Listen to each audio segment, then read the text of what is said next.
आज मैं बाबा साहेब डॉक्टर भीमराव अंबेडकर जी द्वारा लिखे गए, उनके द्वारा दिए गए भाषणों का चौथा अंक प्रस्तुत करने जा रहा हूँ।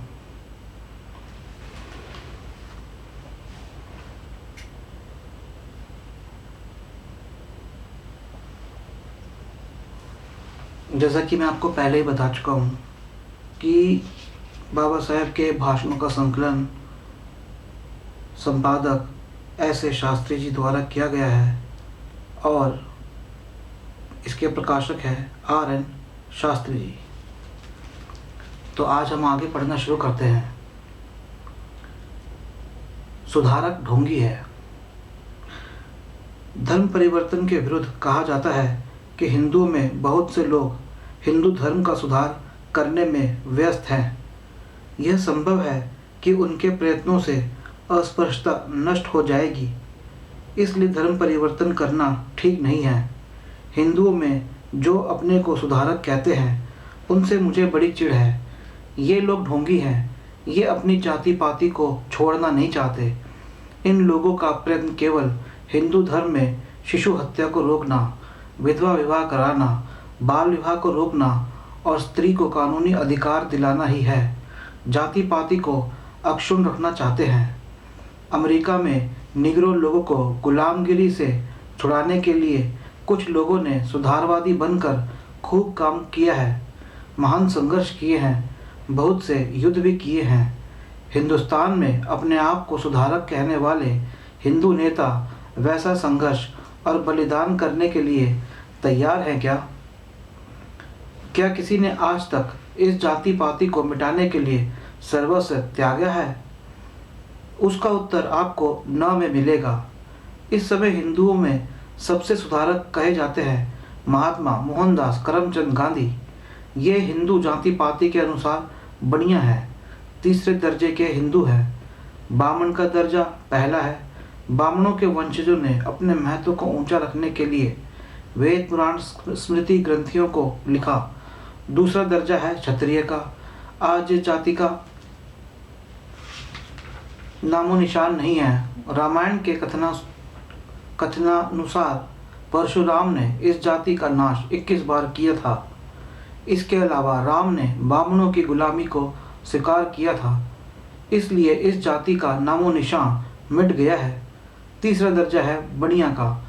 इसमें पैदा हुए हैं श्री मोहनदास करमचंद गांधी। ये तीसरे दर्जे के हिंदू हैं। भगवत गीता ने कहा है कि ये पाप योनि में पैदा होने वाले जीवों से भी पतित समाज के हैं। जो स्वयं पतित है वे पतितों का उद्धार क्या करेंगे? शूद्रों और बनियों में आज बड़ी होड़ लगी है कि बामन धर्म को सुधारा जाए, बामन धर्म को सुधारा जाए। गांधी जी सुधारवादी है, केवल हिंदू जाति पाति में सुधार चाहते हैं। यह कैसे संभव है? इन्होंने अंग्रेजों के विरुद्ध असहयोग आंदोलन प्रारंभ किया है। क्या ये अछूतों पर अत्याचार करने वाले हिंदुओं के विरुद्ध असहयोग आंदोलन करेंगे? 1932 में सांप्रदायिक बंटवारे के विरुद्ध जो आमरण उपवास रखा था, वह अछूतों के अधिकारों को छीनकर हिंदू यानी जाति पाति की रक्षा के लिए किया था। इसके बाद सारे भारत में गांधी जी ने जो पद यात्रा की, वह केवल हमारी आंखों में धूल झोंकने के लिए की थी। मंदिरों के पट खोलने से हमारा उद्धार नहीं हो सकता। क्या गांधी जी ने अपने इस यात्रा से इस बात को सिद्ध नहीं किया है कि वे हिंदू धर्म के आधारभूत सिद्धांत यानी जाति पाति को नहीं बदलना चाहते? इनके पूर्वज भी बामन धर्म के शिकार रहे हैं, तो ये स्वयं किस प्रकार बामनवाद को बदल सकते हैं? सच्चाई यह है कि असली अपराधी अगर कोई है तो वह स्पर्श यानी दूसरे और तीसरे दर्जे के हिंदू हैं। बामनों के कानों को कौन पकड़ेगा? अगर कोई कहता है कि यह संभव है तो वह अपने आप को धोखा दे रहा है। वह ऐसा करने का अधिकार नहीं रखता। उसका कर्तव्य केवल बामनवाद के नियमों परनियमों को मानकर आचरण करना है। जो सुधारक यह कहते हैं कि हिंदू धर्म में रहकर अपना संघर्ष जारी रखेंगे तो आप और हम दोनों मिलकर सफलता पाएंगे। ऐसा कहने वाले सुधारकों से मेरा कहना है कि हिंदू धर्म का सुधार करना हमारा काम नहीं है, स्वतंत्रता की प्राप्ति करना हमारा ध्येय है। हिंदू धर्म को सुधारने की जिम्मेवारी को हम अपने कंधों पर क्यों लें?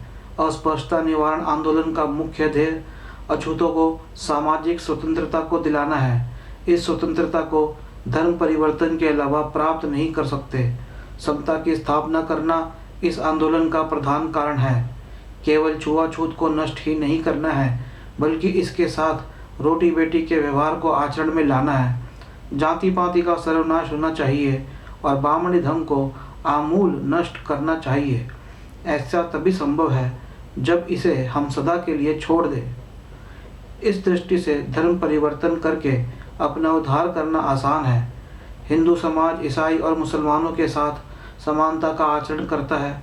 इसका अर्थ स्पष्ट है कि धर्म परिवर्तन के बाद आसानी से समानता मिलती है। हिंदू धर्म में रहेंगे तो आपको सदा ही अपने अधिकारों के लिए लड़ना पड़ेगा, सदा आंदोलन करना पड़ेगा, एक दूसरे के शत्रु बनकर रहना पड़ेगा। हिंदू धर्म को त्यागने के बाद रोटी बेटी के व्यवहार और मंदिर प्रवेश का झगड़ा नहीं रहेगा, झगड़े की जड़ ही कट जाएगी। मुसलमान और ईसाइयों के साथ जो समता का आचरण आज हिंदू करता है वही आपके साथ करेगा। हिंदू समाज में आपके लिए किसी प्रकार सामाजिक अधिकार का प्रश्न न होने के कारण आपके साथ बराबरी का आचरण करेंगे। धर्म परिवर्तन से हिंदू और अस्पृश्यों में समानता का व्यवहार होगा और पारस्परिक संबंध मधुर बनेंगे। इसलिए समता और सुख देने वाले मार्ग को अस्पृश्य क्यों न अपनाएं? आर्थिक उन्नति असंभव है। केवल धर्म परिवर्तन से क्या आर्थिक लाभ होगा? कुछ लोग उपदेश देते हैं कि आप अपनी आर्थिक और शिक्षा संबंधी स्थिति को सुधारें। ऐसा उपदेश देने वाले आपको दिशा भूल कराने वाले हैं। प्रश्न यह है कि आज की आर्थिक और शैक्षणिक स्थिति को कौन सुधारेगा? हम देखते हैं कि हर एक हिंदू अपनी जाति के लोगों की आर्थिक अवस्था को सुधारने में प्रयत्न करता है। ऐसे लोगों को आपको उपदेश देने का क्या अधिकार है? हिंदुस्तान में रहने वाले सिख, मुसलमान और ईसाई पहले हिंदू ही थे। उनमें से बहुत से शूद्र और अस्पृश्य ही थे। क्या उनकी उन्नति धर्म परिवर्तन से नहीं हुई है? केवल धर्म परिवर्तन से क्या लाभ होगा? ऐसा पूछने वालों को मेरा उत्तर है कि आपको केवल स्वराज्य मिलेगा तो क्या लाभ होगा? प्रथमतः आर्थिक और शैक्षणिक उन्नति करनी चाहिए, तब स्वराज्य की मांग कीजिए।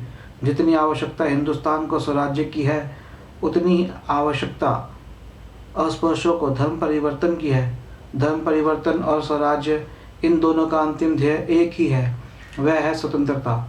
स्वतंत्रता मनुष्य मात्र के जीवन का आवश्यकीय ध्येय है। यह स्वतंत्रता अस्पृश्यों को धर्म परिवर्तन से ही मिलेगी और किसी प्रकार से नहीं मिलेगी। ऐसे लाभ वाले महान कार्य को निरर्थक कौन कहेगा? पहले आर्थिक उन्नति होनी चाहिए या धर्म परिवर्तन पहला होना चाहिए, या राजनीतिक उन्नति पहली होनी चाहिए, या पहली सामाजिक उन्नति होनी चाहिए?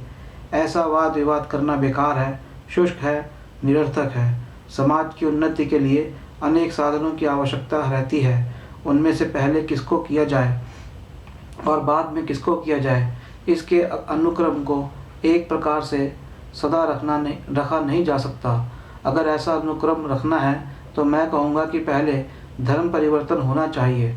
जब तक आप पर अस्पृश्यता का कलंक है, तब तक आर्थिक उन्नति कैसे कर सकते हैं? अगर आप में से कोई दुकान खोलता है या नौकरी के लिए अर्जी भेजता है या खेती को खरीद कर हल जोतने का प्रयत्न करता है, तो चूंकि आप अस्पृश्य हैं, इसलिए आपकी दुकान से कोई माल नहीं खरीदेगा, आपको कोई नौकरी नहीं देगा और आपको ज़मीन खरीदने की इच्छा होने पर कोई ज़मीन आपको बेचेगा नहीं। आज आप में बहुत से शिक्षित लोग बेकार हैं। अस्पृश्यता बेकारी का प्रधान कारण है। अस्पृश्यता के कारण ही आपको 1894 में मिलिट्री से निकाला गया। पुलिस में आपके लिए स्थान नहीं है। चपरासी की नौकरी भी आपको नहीं मिलती। अछूतपन एक प्रकार का शाप है, उसी ने आपको नष्ट कर दिया है। आपके सद्गुणों को ही होली कर दी गई है। अगर आपको गुण और शिक्षा चाहिए, आपके लिए आर्थिक उन्नति के दरवाजे खुले रहने चाहिए, ऐसी आपकी इच्छा है, तो पहले आपको अस्पृश्यता नष्ट करनी चाहिए। इसके लिए आपको धर्म परिवर्तन करना चाहिए।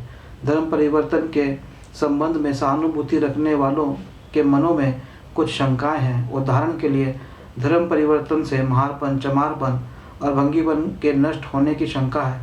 महारपन, चमारपन, भंगीपन और खटीकपन आदि नष्ट हो जाए, मुझे इसका कोई दुख नहीं है।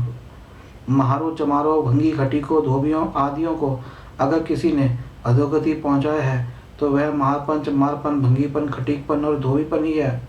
जिस दिन आप महारपन आदि से छुटकारा पाएंगे, उसी दिन से आपके उद्धार का प्रशस्त मार्ग खुलेगा। इस धर्म परिवर्तन से महारवतन पर कानूनी दृष्टि से कोई प्रभाव नहीं पहुंचा। 1850 के कानून के अनुसार कोई भी मनुष्य धर्म परिवर्तन के कारण उत्तराधिकार या संपत्ति के अधिकार या किसी प्रकार के अधिकार को नहीं गंवाता।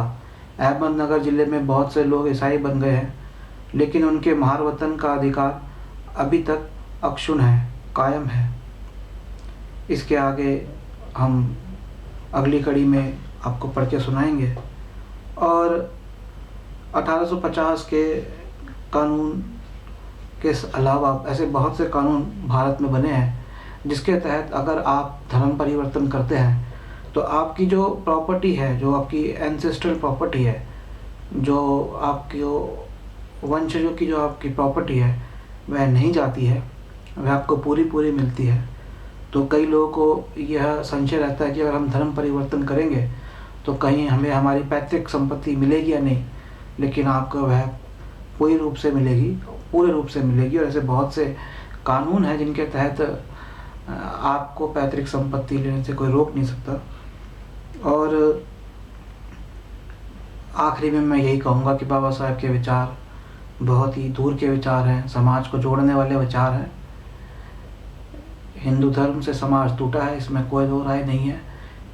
और हिंदू धर्म के जो प्रमुख हैं और समस्त विश्व ये जानता है, इसलिए हमें ज़रूरत है कि बाबा साहब के विचारों को मन मस्तिष्क में दोहराएं, उनका आंकलन करें, और आप इसी नतीजे पे पहुंचेंगे कि जो वह कह रहे हैं सही कह रहे हैं कि हमें वाकई में धर्म परिवर्तन की ज़रूरत है। अस्पृश्यों का है संदर्भ है। आज के समय में SC, ST, schedule caste, schedule tribe, अनुसूचित जाति जनजाति या बैकवर्ड कास्ट, OBCs जिन्हें शूद्र कहा जाता था, ये सब अस्पृश्यों की कैटेगरी में ही आते थे पहले। पर कानून बनने के बाद अस्पृश्यता ख़त्म हो गई है, लेकिन कागज़ों पर ज़्यादा और विचारों में और आचार में कम ख़त्म नहीं हुई है।